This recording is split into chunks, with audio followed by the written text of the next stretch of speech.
Welcome to round 4 of the Parenting Roundabout podcast for the week of June 7th. I'm Catherine Aleko, and I'm here with Terry Morrow. Hello. And Nicole Eridix. Hi there. As moms of teens and young adults, we've survived those little kid days, yet we're still rethinking the decisions we've made all through our kids' lives and worrying about what's going on right now. Today's Thursday, which means it's time to give in to our obsessing, and with Father's Day coming up, we thought we would give our own dads a little shout out. A couple weeks ago, we talked up our moms and what is special about them, and that was more in an effort to make up for the less nice things we might have said about them. And our dads, I don't think, have really suffered from that same fate on the podcast. But yeah, we thought we'd give them a turn and talk about some of the things that are special about them. So, Nicole, do you want to go first? Sure, yeah. So my dad deserves a big shout out because he's definitely been the mediator in my family over the years.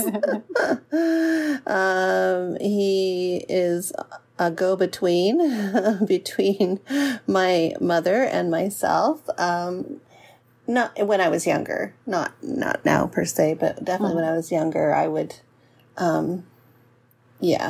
he was kind of the bridge.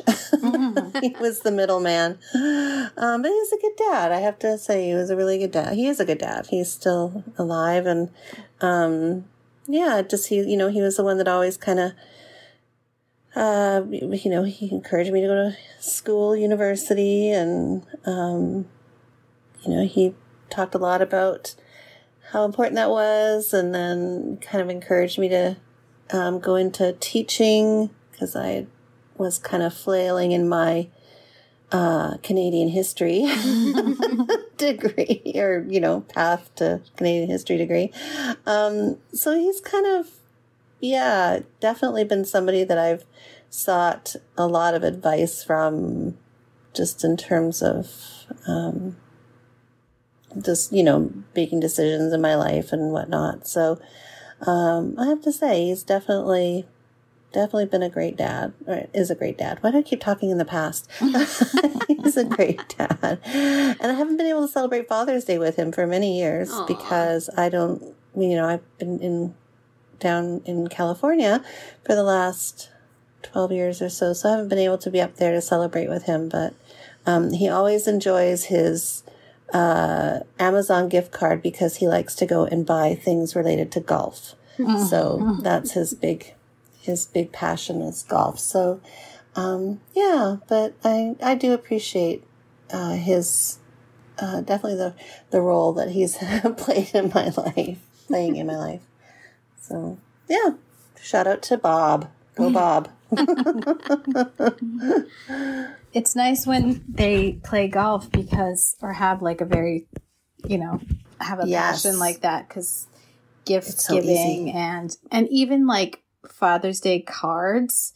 Yes. They all are about like either golf or barbecue grill. Or fishing. Grilling or fishing. Like neither my dad or my husband is my husband likes to grill, but they're not so into that stuff. And so I never like the options that I have for cards. Right. Terry, do you have anything to say about that as a former Hallmark? The options for cards? The only thing I can say for my years and years and years and decades ago work at Hallmark is that if the selection of cards is what sells the best. Right. So if you're looking for something else, the reason it's not there is because they don't have numbers on it. It was very frustrating for me when I was, 21 and knew everything that they wouldn't just say, well, I say this is a good idea. Who cares about your sales statistics? They do. And that's why they've done quite well. Yeah. So I try to remind myself when I can't find something, there's no numbers on this. Find a different, write a letter. Yeah. Buy a blank card. That's right. Yeah, because my dad, was in some ways kind of non-traditional as a dad. Like, my mom worked full-time when I was a kid, and in our community, at least, a lot of that wasn't that common. So my dad had to be a little more involved than some other dads were. And like, I remember once hearing that Chelsea Clinton, when her dad was president, like needed something, you know, was at school and needed something from a parent or whatever. And she said, "Call my dad. My mom's too busy."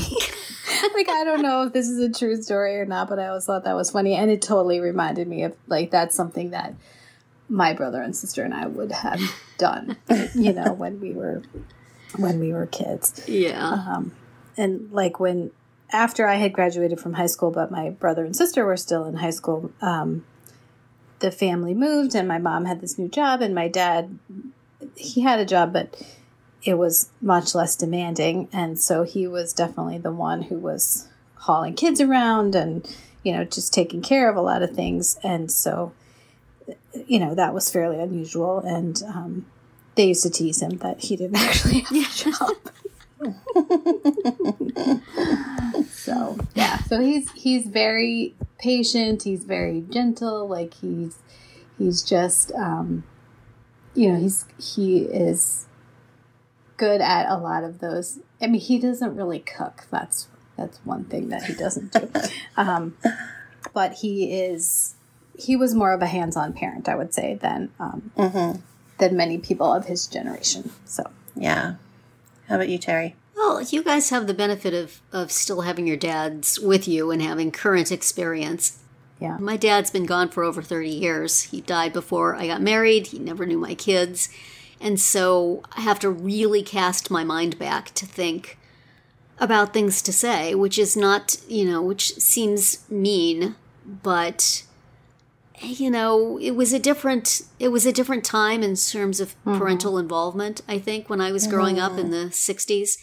And he was also quite a bit older than my mom and had already raised one child to, you know, college age under trying circumstances. So I was pretty much my mom's project and my mom's responsibility. And though I had a warm relationship with my dad, he wasn't like, I could tell you stories about my mom from here to next Sunday. But with my dad, he was just always sort of there. He was a benevolent presence. He certainly enabled me to have a nice life in a nice house in a nice neighborhood. And, you know, we were always cared for and had everything. I always had everything I needed. And, you know, he thought teasing me was a good thing and that I should be able to get used to teasing. And so the way he would make that happen is to do it. I did not appreciate that. So that was always a little source of stress. If there was any major disciplining to be done, he would do it. And I would know I was really in trouble then if he got involved. Right. But other than that, you know, he was just always sort of around. And that's not a bad thing.